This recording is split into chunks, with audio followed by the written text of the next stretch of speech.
मेरा दीकरा क्या किया तुम मेरा बेन मेरा दीकरा तुम क्या मगर मैं क्या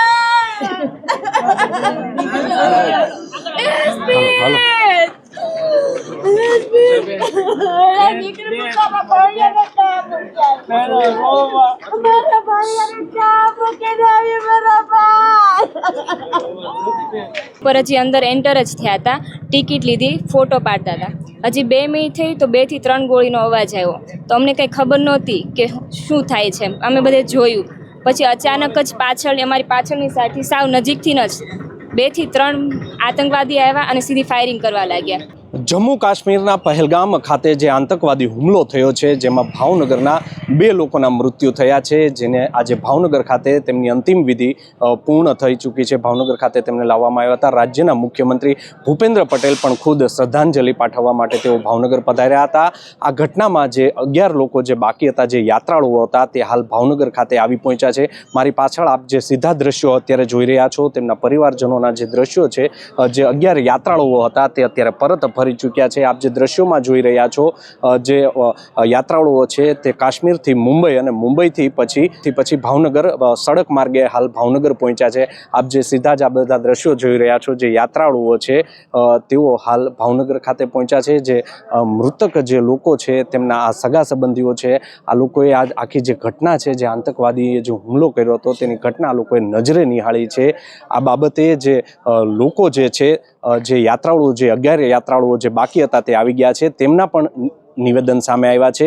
સાંભળો શું કહી રહ્યા છે જે યાત્રાળુઓ. અમે લોકો પહેલાં નીચે હતા તો ત્યાંથી અમે સીધા ઉપર ગયા, ખચર પર, ઘોડા પર. પછી ઉપર હજી અંદર એન્ટર જ થયા હતા, ટિકિટ લીધી, ફોટો પાડતા હતા.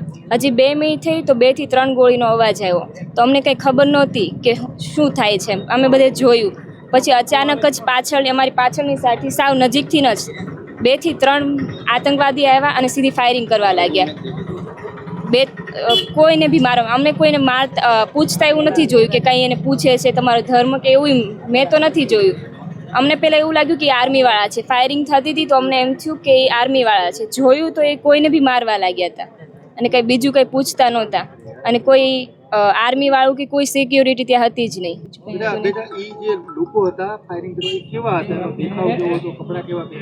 એક તો ના, એમાં એવું હતું, ઉપર જેકેટ પહેર્યું હતું અને નીચે કુર્તા ટાઈપ હતું અને એક બ્લેક કલરની ગન હતી મોટી. અમે તો છે ને નીચે બેઠા હતા. આ 12 લોકો જે હતા ને, જુવાનડા બધાય, એ ઉપર ઘોડા ઉપર ગયા હતા. અમારી કાંઈ સ્થિતિ હતી નહીં ઘોડા ઉપર બેસવાની, એટલે અમે નીચે ગ્રાઉન્ડમાં બેઠા હતા. પછી લગભગ કલાક 1.5 કલાક જેવું છું ને, તો બધા ભાગી કરવા માંડ્યા. ઘોડા બધા ભાગવા માંડ્યા ને એવું થવા માંડ્યું. પછી ઓલા ગોવિંદભાઈ છે ને, એ દોડતા પહેલાં આવ્યા, હાંફળા ફાફળા ને કપડાં બગડેલા હતા, માન જીવ બચાવીને આવ્યા. પછી એણે કીધું કે ઉપર આવી તમે ફાયરિંગ થયું છે.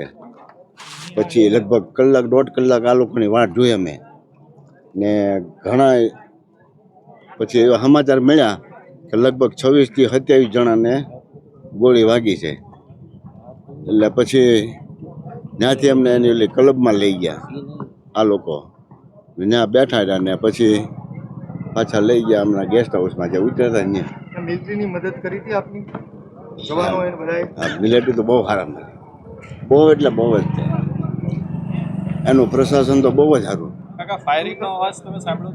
ના, અમે નીચે હતા, 8 કિલોમીટર નીચે.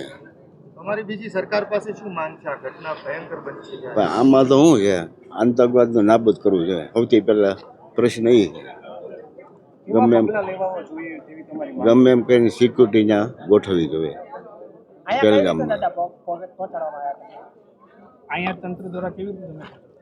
અહીંયા અમે કટકે જેમ પ્લેનમાં જગ્યા હતી ને એ રીતનું પહેલાં દિલ્હી ને પછી દિલ્હીથી બોમ્બે ને બોમ્બેથી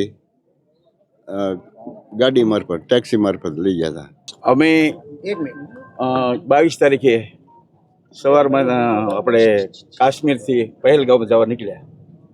એટલે 2 વાગે ત્યાં પહોંચી ગયા.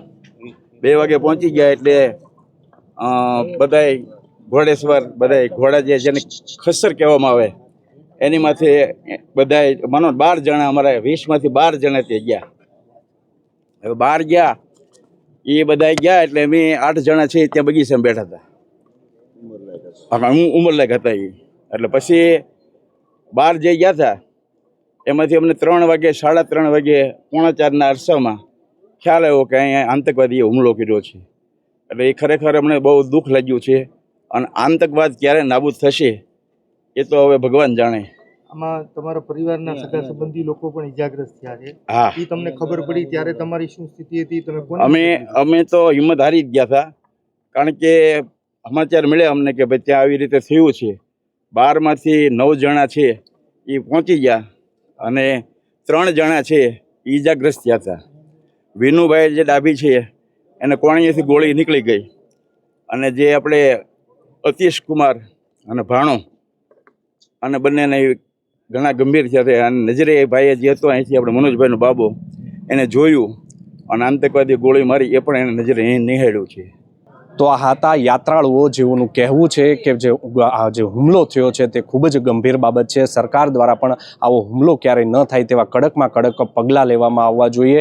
આ યાત્રાળુઓનું કહેવું છે કે ત્યાંની આર્મી હતી તે આજે અમારો જે વિસ્તાર હતો, જે બેસરણ વેલી હતી, ત્યારે ત્યાં કોઈ પણ આર્મીના જવાનો કે પોલીસના જવાનો કોઈ હતા નહીં, જેને લઈને આતંકીઓને છૂટો દૂર મળ્યો હોય તેવું લાગી રહ્યું છે. પરંતુ જો પરિવારજનો, જે આ યાત્રાળુઓ છે, તેમના જે સગા સંબંધીઓ છે, તેઓનું માત્ર એક જ કહેવું છે કે આતંકવાદીઓ જે છે તેની ઉપર કડકમાં કડક સરકાર દ્વારા પગલાં ભરવામાં આવે તેવી તેઓની માંગ છે.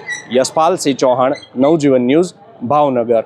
વૈષ્ણવજન તો તેને કહીએ જે પીડ પરા